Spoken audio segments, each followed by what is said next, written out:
ওয়ালাইকুম আসসালাম আব্দুল্লাহ, কেমন আছেন? আলহামদুলিল্লাহ। আপনার সাথে দেখা হয়ে ভালো লাগলো। আপনার সময় কেমন যাচ্ছে? এই তো চলছে। ভাই আমি খুবই ক্লান্ত।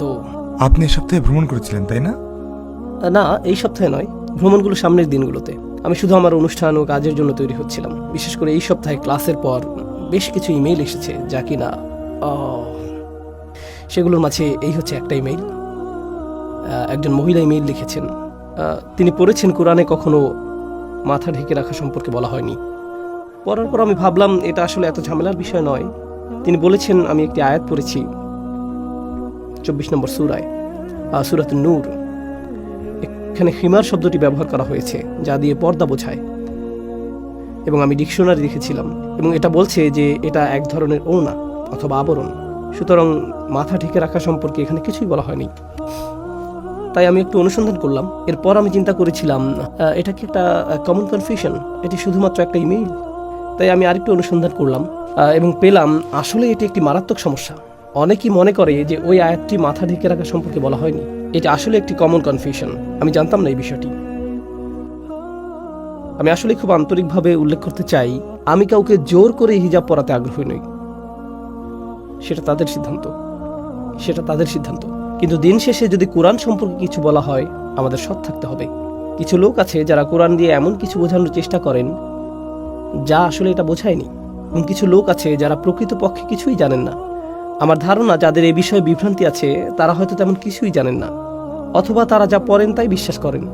আমি এভাবে চিন্তা করতে পছন্দ করি না যে তারা খারাপ কোনো কিছু বোঝায়, অথবা কোনো উদ্দেশ্য আছে ভুল পথে চালিত করার, অথবা যাই হোক না কেন।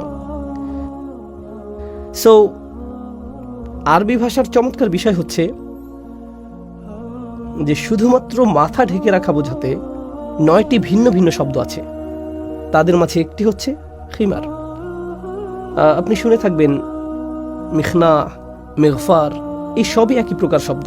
কোনোটা তারা গলা পর্যন্ত ঢেকে রাখা বোঝায়, কোনোটা তারা বুক পর্যন্ত, কোনোটা তারা পেট পর্যন্ত ইত্যাদি। কত লম্বা কাপড় দিয়ে মাথা ঢাকা হবে তার উপর নির্ভর করে। প্রাচীন আরবিতে খিমার শব্দটি আছে, যেটি কিনা কোরআনে ব্যবহৃত হয়েছে। আমি সাধারণভাবে হিজাব শব্দটি ব্যবহার করি। হিজাব প্রকৃতপক্ষে মাথা ঢেকে রাখা বোঝায় না। এই শব্দ প্রকৃতপক্ষে বোঝায় এক ধরনের আবরণ। যেমন একটা দেয়াল হতে পারে হিজাব, জানালার পর্দা হতে পারে একটা হিজাব। হিজাব শব্দটি একটি প্রতীক হয়ে দাঁড়িয়েছে, কিন্তু কোরআনের শব্দ এটি নয়। এমনকি আরবরাও এই শব্দটি এইভাবে কখনো ব্যবহার করেনি। সুতরাং শব্দটি হচ্ছে খিমার। এই শব্দটির একটা চমৎকার বিষয় হচ্ছে এই শব্দটি দিয়ে মাথা ঢেকে রাখাও বোঝায়, যেমন মাথা এবং আরো কিছু অংশ। ইসলামের পূর্বেও এই শব্দটি ব্যবহার করা হয়েছে। পুরুষ লোকেরাও খিমার পরিধান করত। তাদের পাগড়ির অন্যতম একটি নাম ছিল খিমার।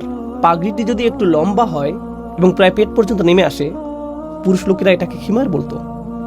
এটা অত্যন্ত চমৎকার বিষয়। মহিলাদের ভিন্ন ফ্যাশন ছিল, অথবা যাই হোক, একটি উল্লেখযোগ্য বিষয়, ইসলামের পূর্বে মহিলারা ব্যান্ডানা টাইপের এক ধরনের জিনিস ব্যবহার করত।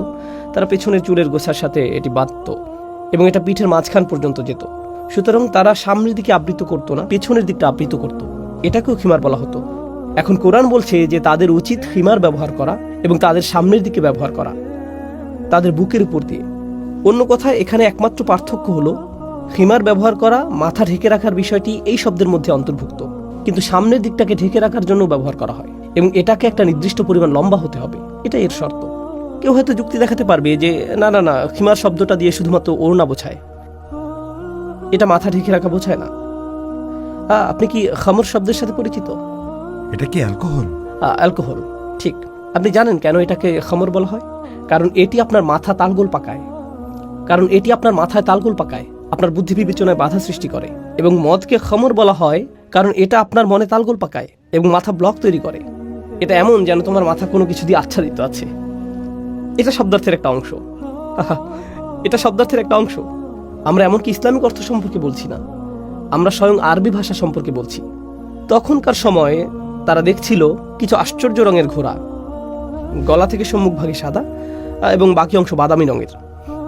তারা বলতো এই ঘোড়াটি মুতাখাম্মির, এটাকে মনে হচ্ছে একটা খিমার পরিধান করে আছে। তাহলে আপনি কিভাবে এটাকে ব্যাখ্যা করবেন? ঘোড়ার কোনো ওড়না পরিধান করা থাকে না, সাদা অংশটুকু একটু লম্বা এবং এটা মাথা থেকে গলা শেষ পর্যন্ত আবৃত করা আছে। সুতরাং এই জন্যই তারা এটাকে বলছে খিমার।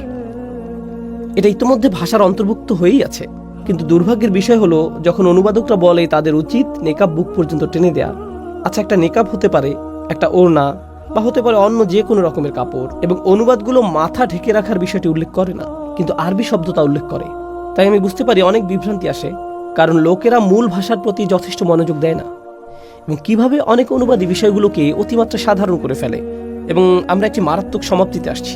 আপনি এই সব কিছু কারো কাছে ব্যাখ্যা করার পরও সে হয়তো বলতে পারে আমাকে কি পড়তে হবে না পড়তে হবে এগুলো সম্পর্কে বলার আপনি কে? কোনো কিছু বলার জন্য আমি কেউ না, কিন্তু আমি চাই লোকেরা এটা জানুক যে এখানে কোরআনে যে শব্দটি আছে আরবিতে এর অর্থ কি।